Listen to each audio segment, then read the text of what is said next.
Hey friends, Tamie M, Joyce here, Empowerment Life Coach. And what I want to talk to you about today is how to set a boundary with a narcissist in a way that actually works. But before I begin this video, I want to quickly announce that a few spots have opened up to work with me in my 8-week transformational coaching program, the Freedom Class. So if that's of interest to you, be sure to stick around till the end of the video so you can get the details on that. And with that, let's get started.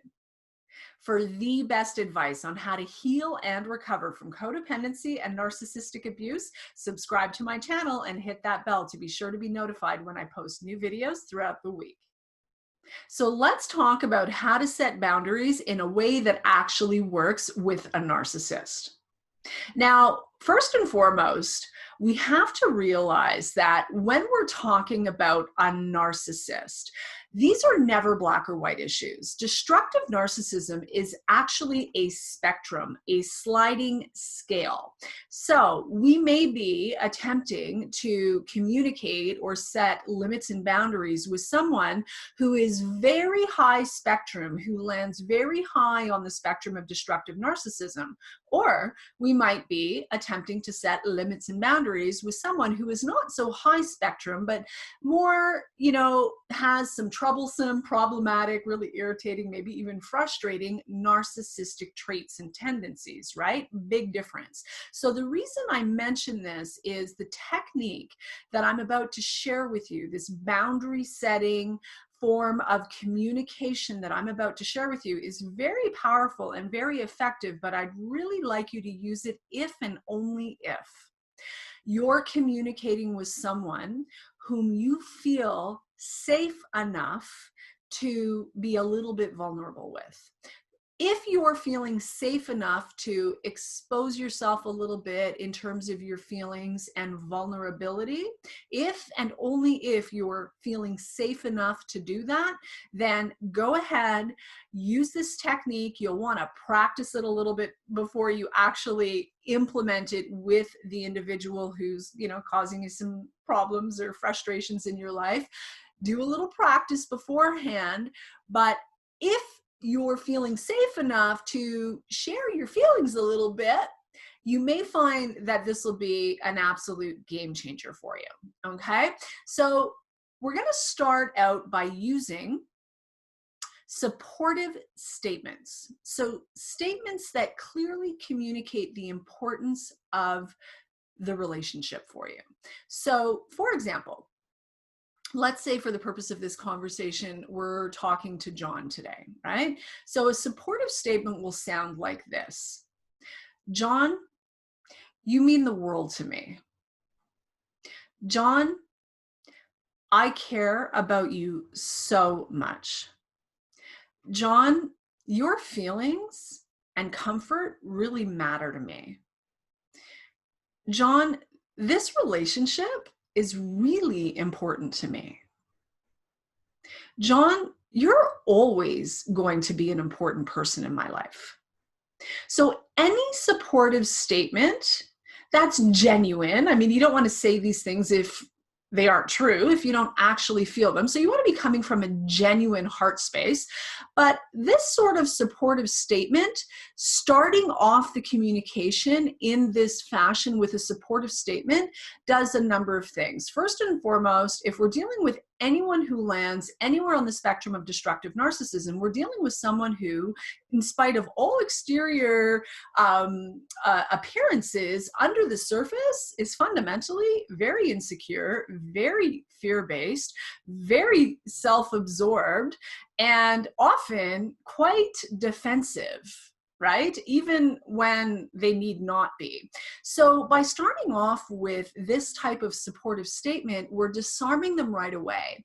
We're setting up the space to feel safe and comfy for them right away, right? These are people who, typically have their noses firmly embedded in their navels, no matter how adult they may look, emotionally and psychologically, that is fundamentally what we're dealing with. So if we can start off with setting the tone of the conversation with that type of supportive statement, we're disarming them right away. Right off the bat, they're not going to feel attacked, and we're letting them know that we actually genuinely really care. They matter, right? So it sets the tone. We're injecting the dynamic, the communication with love and empathy, which no matter what is always a good place to start. Now from there, you're going to use the win technique. This is a technique I learned many years ago. I teach it to my clients that I work with in my coaching practice. It's very, very powerful. And the reason it's so powerful is because it's crystal clear communication. When we are communicating with someone, in particular, an empathy deficient person who may be lacking in conscience, who is completely self-absorbed, it is important, it is vital that we communicate with crystal clear clarity, right? So this technique is crystal clear communication. And fundamentally, what we are doing is delivering information only. Crystal clear communication, delivering information. We are not responsible for how they choose to receive that information. We are not responsible for how they react, how they respond. We are responsible for how we deliver the information as we are setting the limit, setting the boundary. Now, here's the thing with this. Once we've done so, their reaction, their response is going to be a whole lot of information for us. That's going to tell you everything you need to know about whether or not you're actually going to be able to make any headway with this individual, have any chance of even remotely healthy relating, communicating with this individual. So pay attention to their response. But let's get to the win technique. The win technique goes as such. When you, I feel, I need, or I need you to. So here are some examples. John, you really matter to me. I love you so much. Your opinion means a lot to me.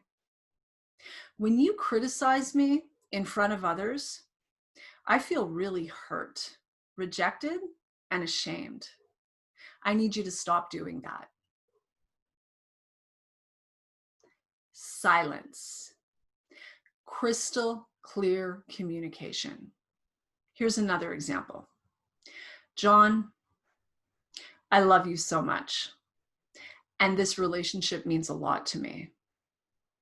When you abandon me on the side of the road without a car, I feel abandoned, hurt, and frightened, quite frankly.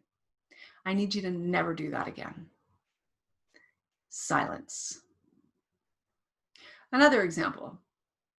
John, this relationship really matters to me. Your feelings really matter to me. When you give me the silent treatment, I feel completely hurt and devastated. I need you to communicate with me so I know what you're feeling and where I stand. Silence. So these are just some examples that you can use.